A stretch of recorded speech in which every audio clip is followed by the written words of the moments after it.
Is that when you? Well, it was, what happened was, I think it was January 1950 was when we were in Boston, Yeah.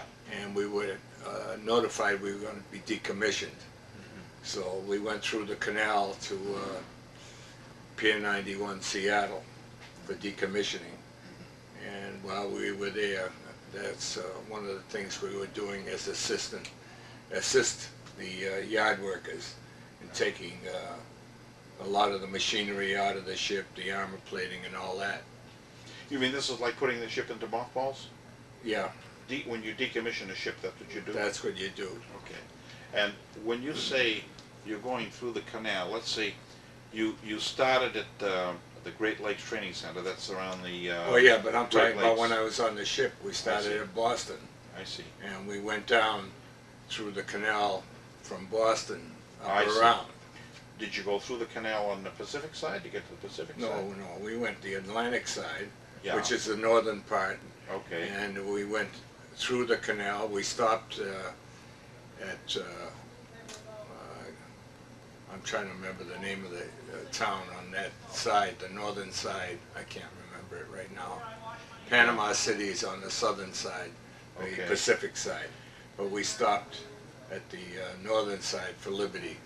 How did you like the canal? What did you Well, think it of was relatively tight, considering even though it was a World War II aircraft carrier, there was only a few feet on each side. And how did they pull you through there? They used these what called donkey engines at one time.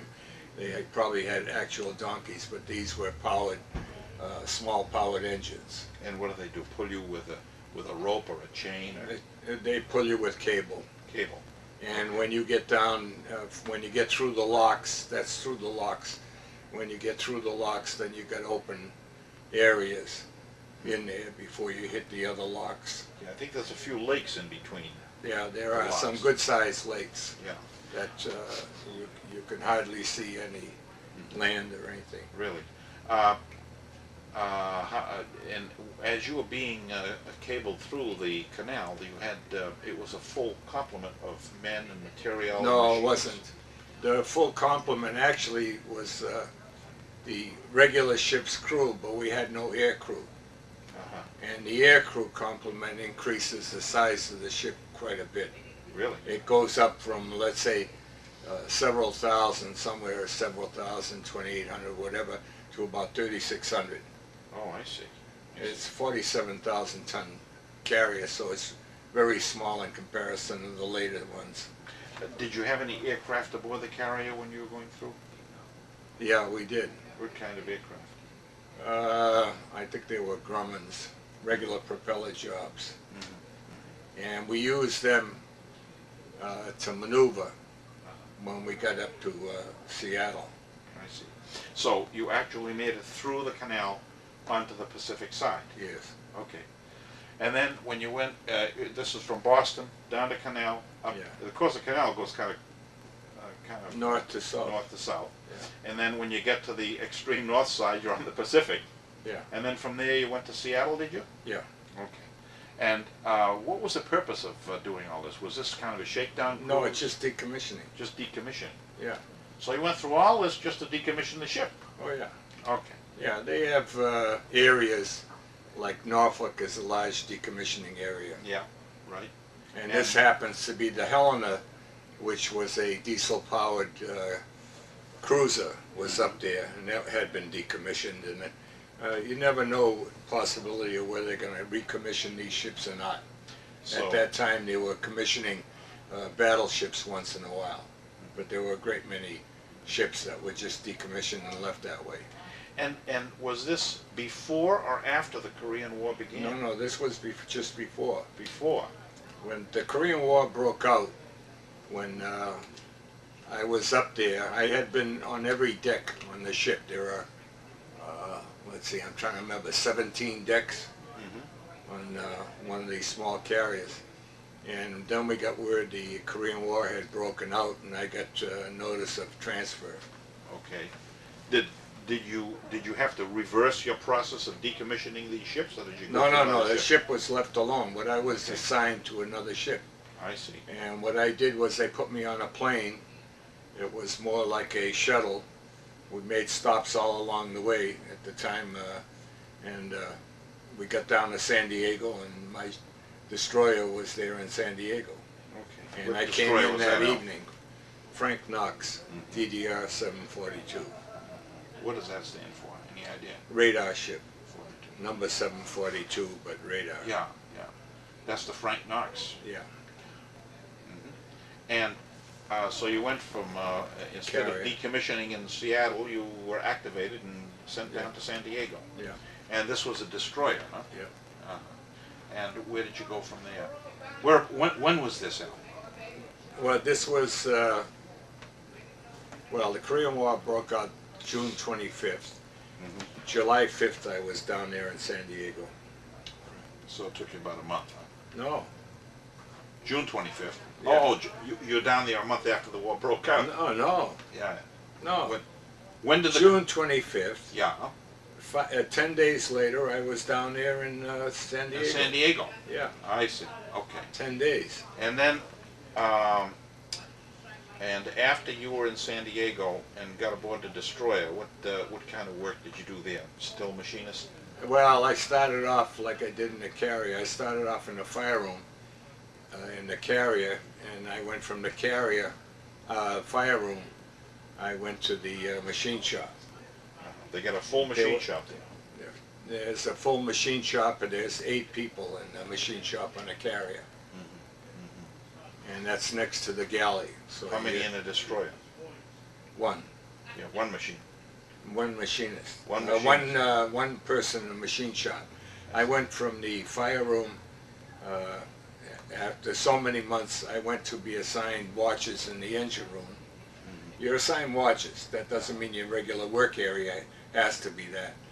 And then eventually, the fellow in the machine shop gave up the machine shop, and I got assigned to it.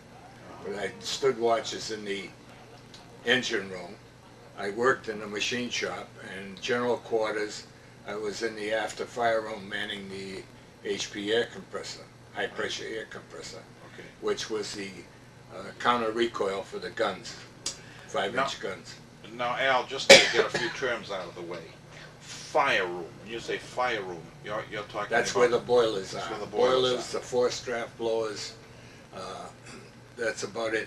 And what do in the they, fire room. what do they give power to? Well, the engine room, you have your main engine, you have your auxiliary machinery in your engine room. What happens is you light a fire, the fire gets lit, the force draft blowers supply the air for the oil. Okay. The steam goes into the main engine and also the main feed pumps to feed water. All right, back to the boilers. And then you got different machinery. You got oil pumps. You have the machinery for taking the condensate and from the condenser after the steam's been used in the turbines. Turbines are HPLP turbines. They have a cruising turbine too. In other So words, the these are pressure- the turbines that turn the propellers that drive the Propeller, ship. yeah. But of course, you need power for some other areas of the ship, don't you? Well, that's just the steam. The steam, you also have the generators in the engine room, and that supplies the electricity. You have, I'm trying to remember, what was it? It was 450 volts, 650 pounds pressure. I don't remember exactly now. But But the this one is main power to the generator. accessories. Yeah, well, it supplies power to everything. Your power to your guns are through the main generators and all that. You have nothing else. That's all you have. Now, why main do you need generators. power for the guns? In other words, the guns shoot. Well, but they're operated electrically. You have to be able to have the motors rotate. These are the turrets that go around. Yeah, Okay, so you need these are electric turrets go around. yeah. Well, it's electrically powered for the motors. Yeah, You I have see. on that destroyer, you had two mounts forward of 5-inch guns. That's 2 5-inch guns each. And in the rear, you had 1 5-inch gun. And on this particular ship, you had a 3-inch 50 in the rear. And then you had 40s and 20 millimeters. Now, some destroyers have torpedo tubes. Okay. Now, the forward and aft guns, when they are raised, when we see them in movies that are raised up and down, is that electric or steam? No, it's electric. It's electric that raises Yeah. those guns? Yeah. And so far as loading and firing the guns are concerned, were you ever involved in that, or do you know how they do it? Well, when we were there in Korea, was in the ammunition room at one time. You have general quarters. Sometimes, you get moved around Sure. depending on what crew is available, because everybody has more than one job on a destroyer, or had. And we were. So you're not just confined to your machinist job. No, You've got no. two or three things to do.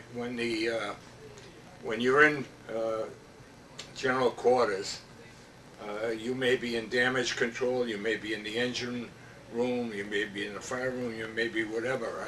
At one time, I was in damage control only for a short period, but I was also the after gun. I was in the ammunition room handing up shells. Somebody else was handing up the projectiles. So the projectiles, from what I understand, are also need power to go into the guns, and then you load something else behind the projectiles, like black powder or Well, we had nothing to do with Yeah. that. That's all involved with the gunner's mate. I see. All we did was hand the stuff up. Hand the stuff up. Yeah. Okay. And how many decks did that go up? Only 2 decks. 2 decks? Destroyers. From the ammunition room to the guns? Yeah. When you say general quarters, you're talking about being involved in actual combat, or simulated Either combat. that or a drill. Simulated drill, actual combat. Yeah. I see. So, you were not only, and also when you talk about damage control, Al, you're talking about controlling any kind of damage that might be created by hostile fire. Yeah, hopefully you could do something. And destroyer actually doesn't have any armor plate to speak of. Really? And you only have about 3/8 of an inch separating you.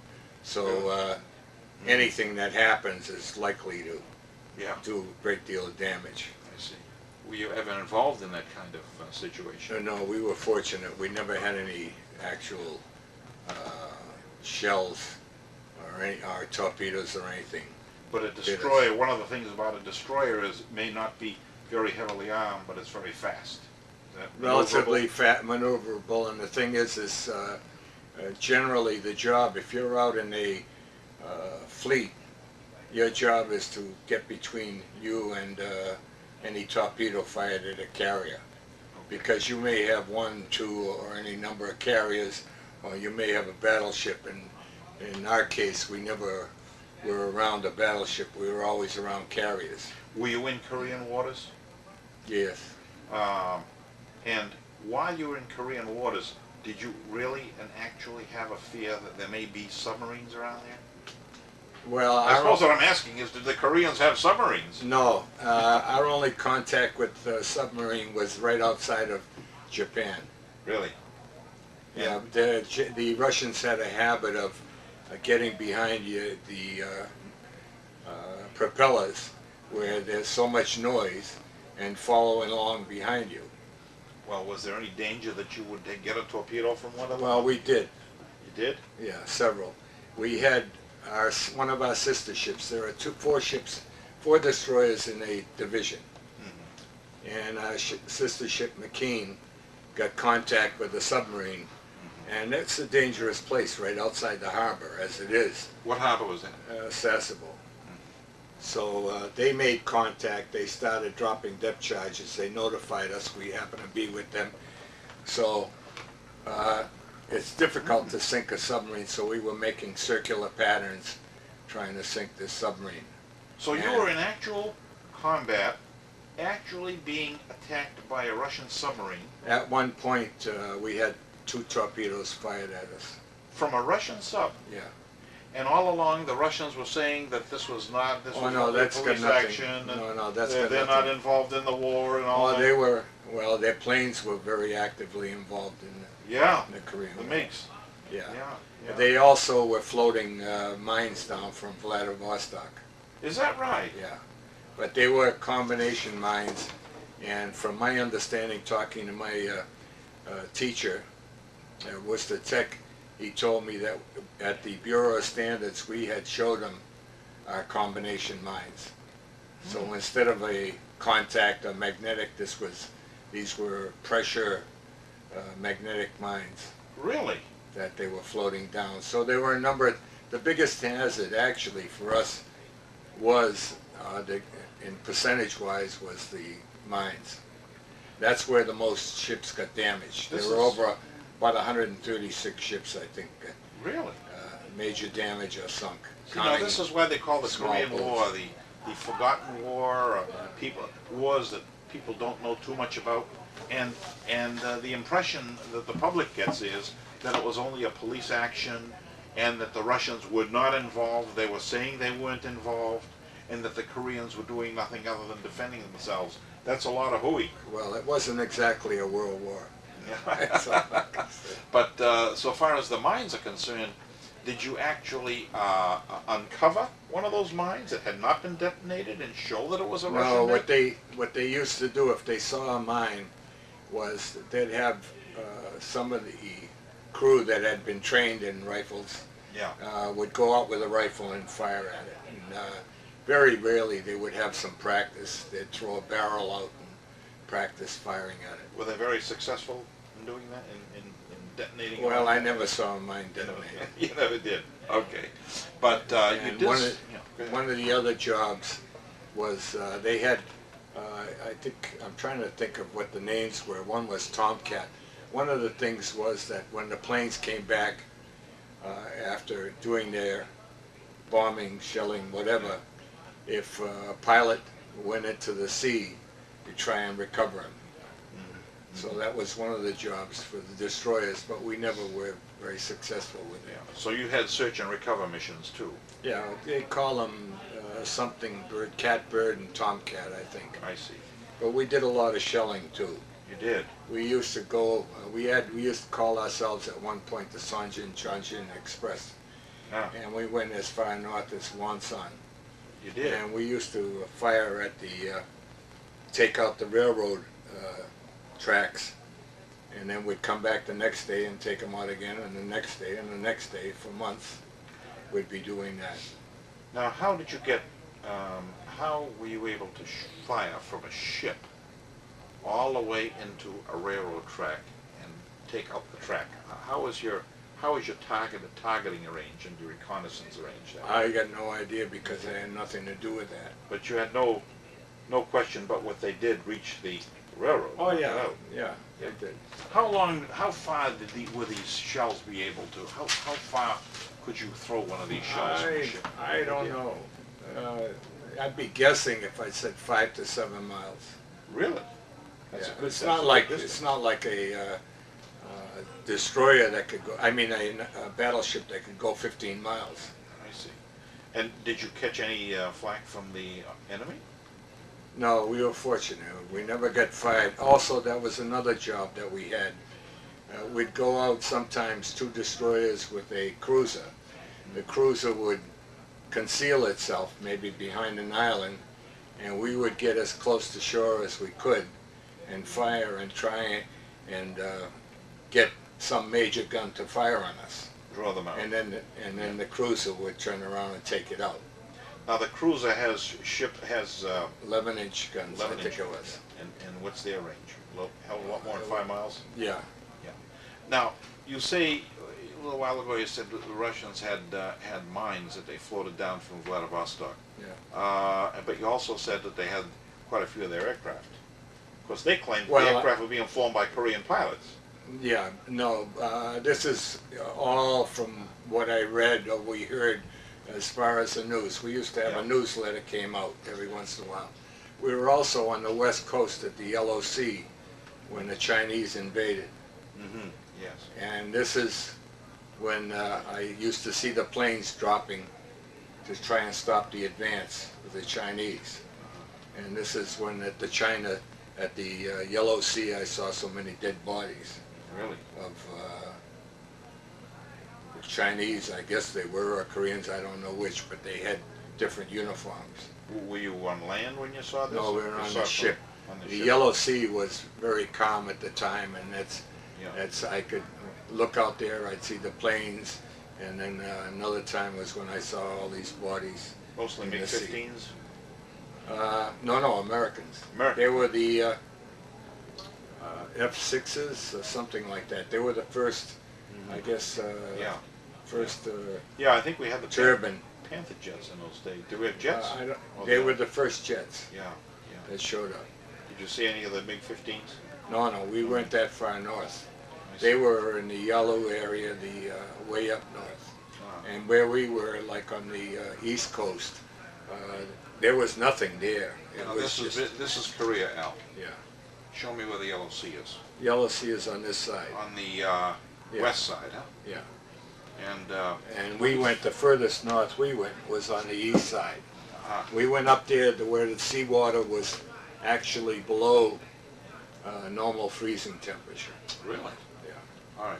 So when you say when the Chinese came down here, this is They came across here from what I saw. When came I, across we the were- Yalu. No, they just came across from the west. Okay.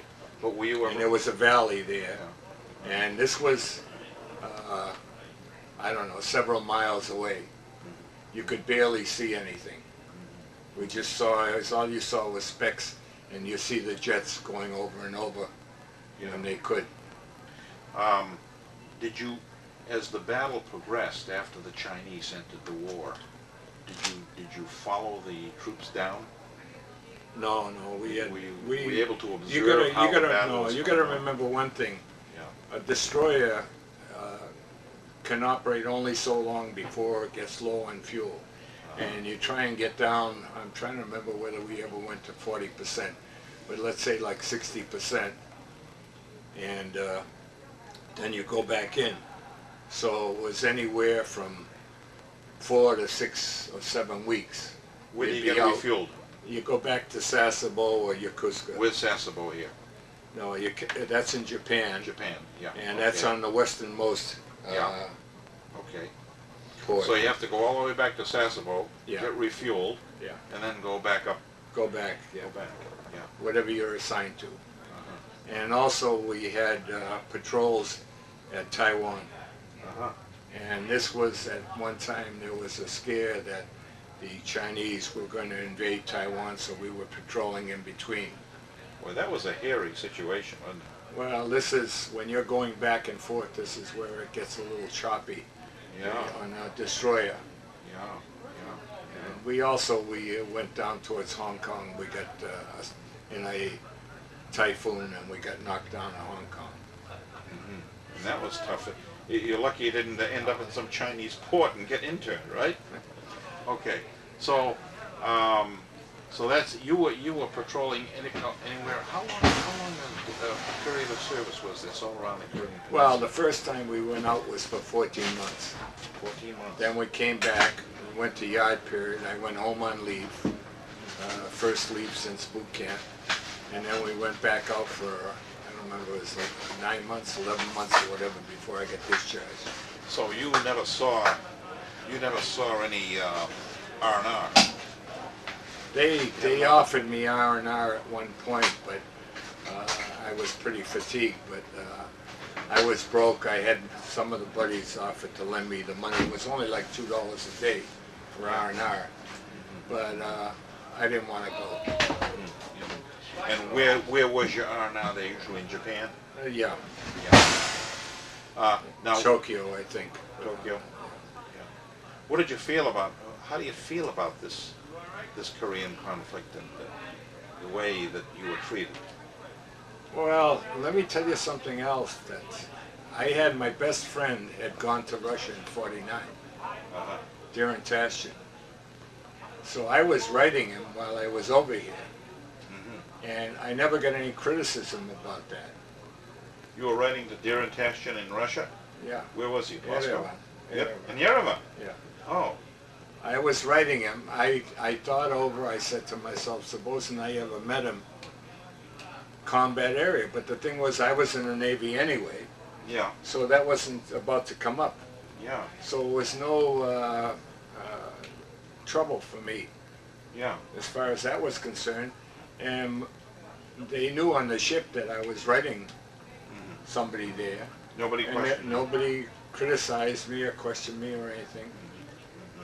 And did you? But how did you feel about the Chinese coming into the war when you were there? Were you confident that we would have beat them? Or? No, I remember San Diego, before we pulled out, there were a couple, they're probably in their 30s, and they stopped 2 or 3 of us, and they talked about the Korean War, and they were worried about there'd be World War III. And I said, no, I didn't think there would be. And at that time, I still didn't think so. I just thought to myself, you know, you're there as support. Yeah. You got, the U.S. military is there. You're doing all you can to help. And you see Chinese coming in. You hear about these planes at the LSC. So you're not discouraged or anything. You're just determined Just to doing do your your job. job. Yeah. Yeah. And we had, at one point, we had 3 Marine spotters came on board. And everybody had to get a look at them. Oh, really? Because here are these guys, they came in, they got a shower, they got hot food, which was Yeah. you know, very rare for them, and they're going out and doing this kind of a job that I don't know if anybody thought that they could do it. I know I knew that I couldn't do If what anybody they would, were doing. if anybody would have any regrets or feelings about actual combat, it'd be those kind of Yeah. Marines and everything else. You people with support on Yeah. both sides. Were there ships on both sides of Korea? Yeah, there were, I'm trying to remember how many fleets. A couple of fleets, 12, at the most 12 aircraft carriers. It's quite a few. Really? Yeah. With all that power surrounding Korea, You can't consider the naval to hold anybody back. You're not on land. so we really needed land forces there. You needed the land forces, and we also needed armor, which we didn't have. Didn't have and which tanks. the Koreans had Yeah. a great deal of. Really? Yeah. Mm. And and I always think about the terrain there. It's always tough terrain. It's always mountains. I Yeah. know that when we were doing photo radar intelligence, Korea, it was always there, was there? I think that's where the land of the rising sun comes in. That's right. The only thing, of course, I didn't see it until after the war when I was in MSTS, but we were outside for the Incheon landing. Oh, really? To do was just pick it outside because we were a radar ship. So we were curious about how it worked out, and we didn't know all the details. We just heard it was successful. So far as the Incheon landing, there was a great amount of trepidation as to how deep the draft was, how deep the water was. That was the thing. When I went there, the tides are very high, and you end up you have a great deal of mud flats, and you could end up, the ship would be just sitting there on the mud. And we were lucky that we got in We the were high very tide. fortunate, because when we went there, I was there in 1953 in MSTS delivering turkey dinners, Really? and we ended up on the mud flats, Oh, did you? no water. Oh, geez. Yeah, we were lucky nothing happened. Yeah. So, when was the last time you were in Korea? I left, let's see, July 1952. 52. Yeah, it was still And- going on. And, And I how had- far up were we at that time? Uh, Had we got to the 38th parallel? Oh, yeah, yeah. My thing was, I had friends ask me to stay because you bond pretty closely. You're in a very small area on a destroyer. Yeah. You have pretty good friends. And Did you find life on the destroyer pretty good, as opposed to, say, fighting a war on the land? well, let me compare it this way. To the carrier, you're sitting on a carrier, you may know 50 people, even in the machine shop, which is in the center. But on a destroyer, you know just almost everybody. Everybody on destroyer. And you know the quirks, you know, people, what they're like. So you were you spent most of your time on a destroyer. Yeah. I spent, I think it was 13 months on the carrier and 2 years on the destroyer. Did you when you were in Korea? How much time did you spend on land? Did Well, you visit every 6 weeks would go in long enough to be replenished. It'd be anywhere from 4 to say 8 days maximum, because one of the things that had to be done too is the 5-inch guns, after so many rounds, the liner has to be replaced because the barrels would wear out, the liner would wear out. Really? So they have to be gauged, and I don't know whether anybody on the ship was doing it or whether it was somebody coming on board, some sailor. What is a liner in one of those guns? What is it made of? It's Kind of a barrel within a barrel? yeah, it's got the rifling on it, It's made of and steel. it's pressed in there. And where do you get them? You have supply ships bringing in No, liners? you're on land. You're on land. Yeah. Okay. And when you're fueling, sometimes when you're fueling, you can fuel off a tanker or you fuel off a carrier, and sometimes you send food Yeah. back and forth, or you may send ammunition. We got ammunition, which is a little dangerous because in between the two ships, it's very rough. Yeah. And we've had incidents where when you're fueling, the fuel line broke. Yeah. That can get explosive. Not explosive, it just makes a mess. Can you describe what you saw while you were in Korea? The land, the cities, the buildings. No, I never was. It never was. Not Actually, until afterwards. I never got ashore at Incheon, but I was at Busan in a military sea transport service. What was that like? Was this a typical Busan? military base? Or? No, it was just a city. I saw some communists in a steak truck being arrested. Yeah.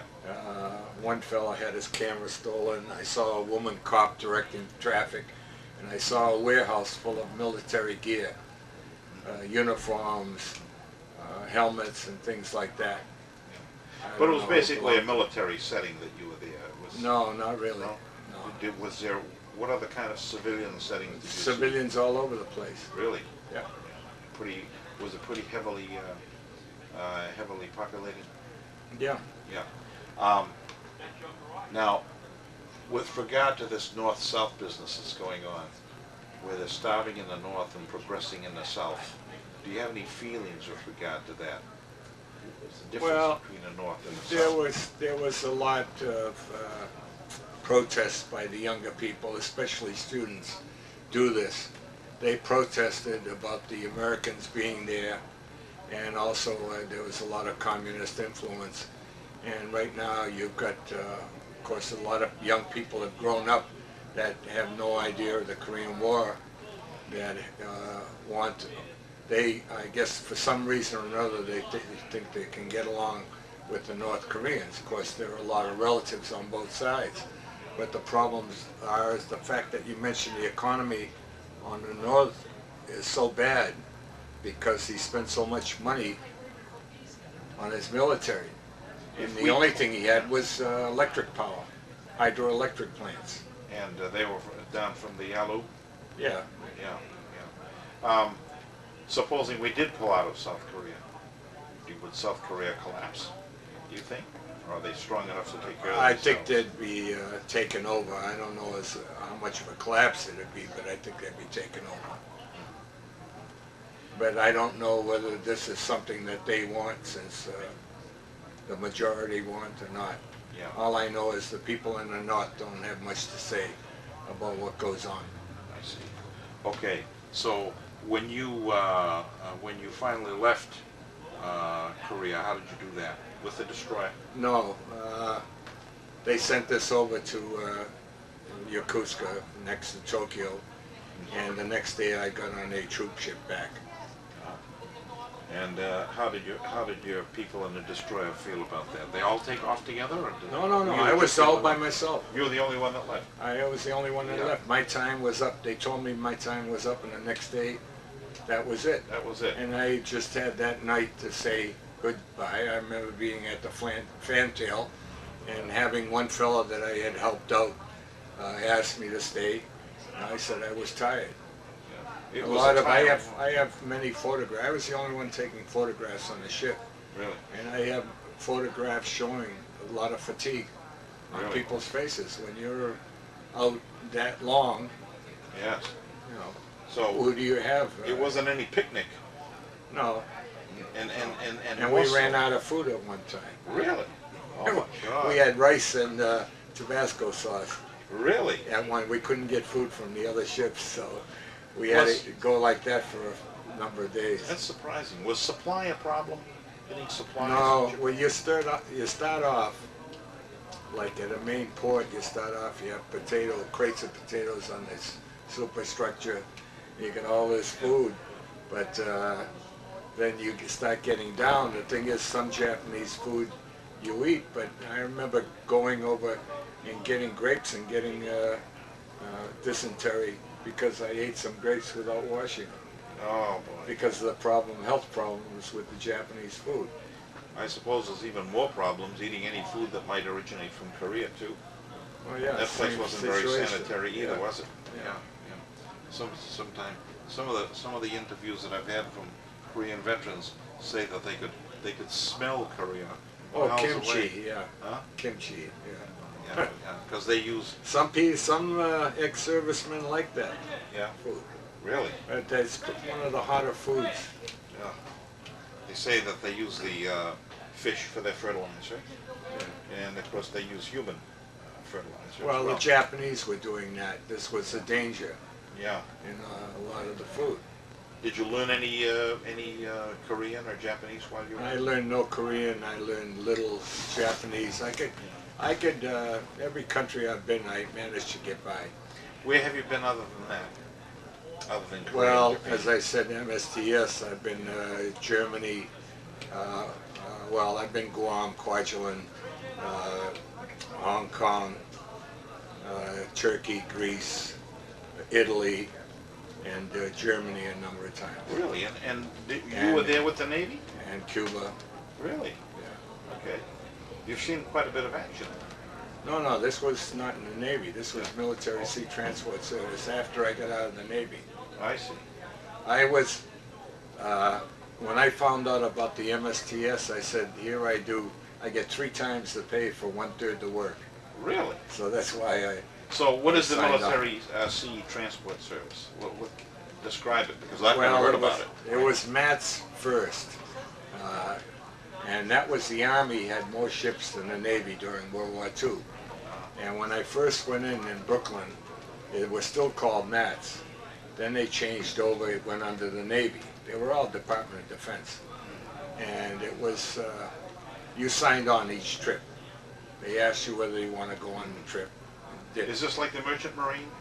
Yeah, I see. yeah. Except we this had- was for the government. Uh-huh. Okay.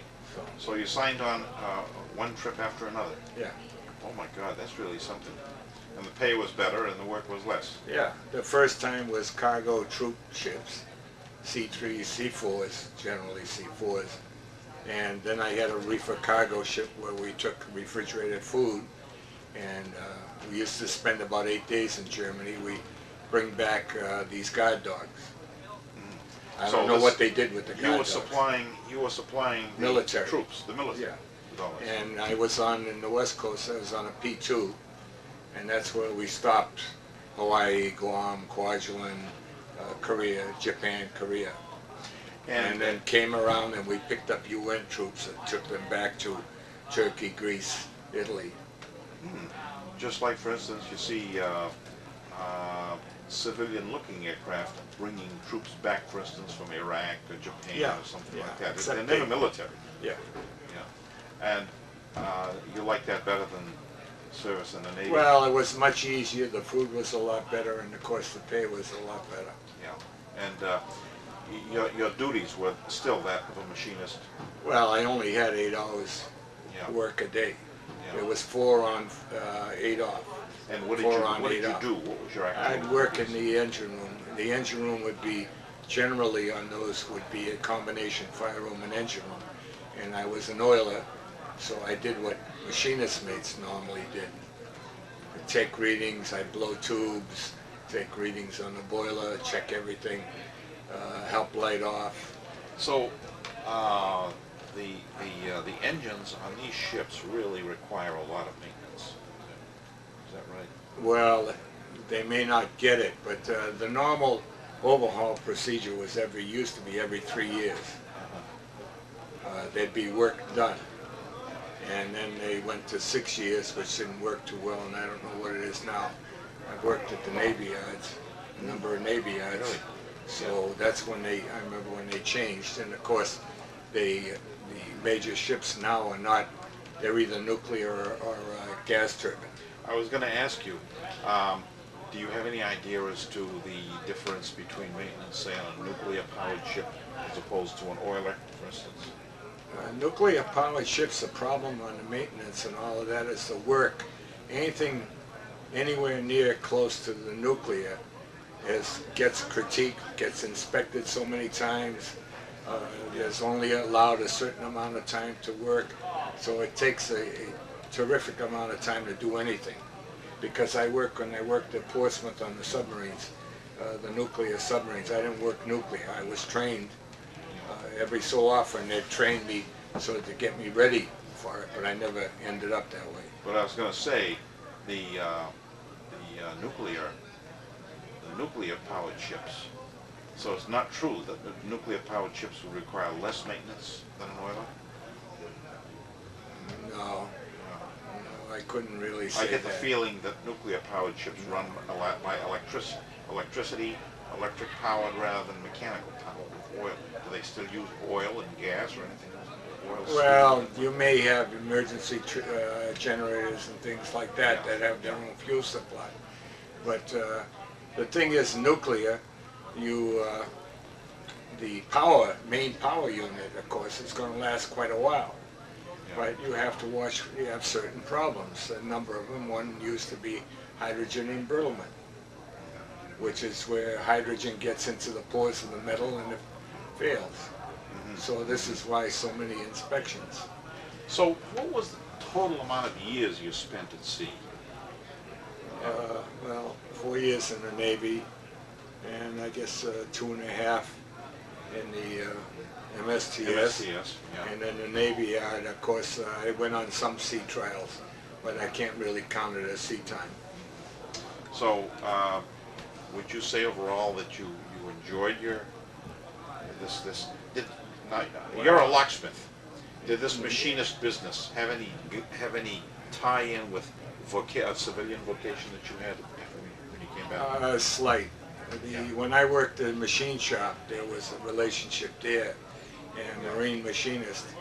The thing is you're around machinery, and when you're around old timers and comparing notes, you do a lot of visualization, and you get to understand the machinery unless there are any peculiarities. Were you able to utilize the GI Bill at all, go to college, or go to any kind of I training? went for about a year. Yeah. And where did you go there? Worcester Tech. Worcester Tech. Okay. And now, you've been a member of this post for quite some time, haven't you? No, not that How long have you been a member of Post 41? I don't know. Yeah. Well, you have quite a history to tell. And you probably saw more of the world with MSTS, which is this civilian merchant marine type thing, than you did in the Navy. Yeah. Because when you were in the Navy, you were mostly around Korea. Yeah. But you spent quite a bit of time in Korea, didn't you? What was Around the total? Korea. Yeah, around. What was the total time you spent around? A year and a half? Oh, I don't know. Well, if you went in and The combat thing was only 6 months. 6 months. Yeah. So we got paid combat pay for 6 months. When you finally decided to come back home, what was it that made you decide that you ought to come back home? I was pretty tired out. Really? Yeah. Even And though, when I got home, I was anemic. really? I had to get vitamin shots. Yeah, and I had hepatitis. And I went to the soldiers' home Really? to get treated for hepatitis. Wasn't the food up to snuff while you were in the service? Oh yeah, but you don't pay too much attention to anything. Yeah. And you did have your sea legs, so you didn't have any problems with being on a ship. No, No the seasickness. funny thing is I got seasick first 3 days on the destroyer, Yeah. but I loved it. Yeah. I used to go outside when the weather was rough. Really? I loved the weather like that. Yeah. So the only time I got seasick after that was on a small boat. Okay. Well, it's been you've had a full life in the service, and you've enjoyed yourself, and hopefully you're back up to snuff now. How do you feel now? Oh no. You still have suffering from the hepatitis? No, my heart failure. Yeah, Like your this. heart Hospital says there's nothing more they can do for me. Is that battle related or No. just? No, it might have been all the smoking I did. Uh-huh. We had, when we went after that submarine, I smoked 5 packs that day. Oh my God. Oh my God. Well, we didn't know as much about smoke damage as we do now, I suppose. Well, this is probably the end of our interview. Do you have any other additional thoughts that you might have with regard to people going in the service these days? Would you recommend it? Would you not recommend it? About our interests overseas, protecting our interests overseas. What are your thoughts on that? I went into the service, as I told my people I grew up with, that I wanted to learn mental discipline. And I acquired that, and I regret some people that have grown up without any comradeship like I had, and without any discipline. And it would have helped. I'm not saying everyone, I'm just saying It helps you focus. Some people, yes. It helps you focus your efforts on what you're going to do. Yes. Yeah. So you don't regret your service, and you do enjoy the comradeship here at the post as well as Yes. you enjoyed it at the And I have my ship's reunion you do have ship reunion once in a Yes. while? When was the last one you had? last year. Really? Yeah. And what ship was that? The Frank Knox. Frank Knox. Oh. Yeah, you already. Yeah, what, is the Frank Knox still around, or? No, it got, the bottom got ripped out of it in the late 60s. Really? Yeah, somewhere in the Pacific. So you do have But it was a ship that was commissioned in Bath, Maine. Really? In 1944. All right, anything else that you'd like to add? No, that's Well, this is the end of our, interview with Al Kamishlian, who's a member of Post 41, and he's a well-known member of the Frank Knox crew, and you can see the life that he has spent in the service, as well as post-service, and the connections that he's made, disciplining himself, getting himself in business for himself. You're a locksmith, you're in business for yourself, you focus on the work that you do, and we're very, very happy to have interviewed him here at Post 41. And thank you for the interview. Let's see how this goes. I don't know. This thing is so sweaty. Yeah, it does get you, it does get you.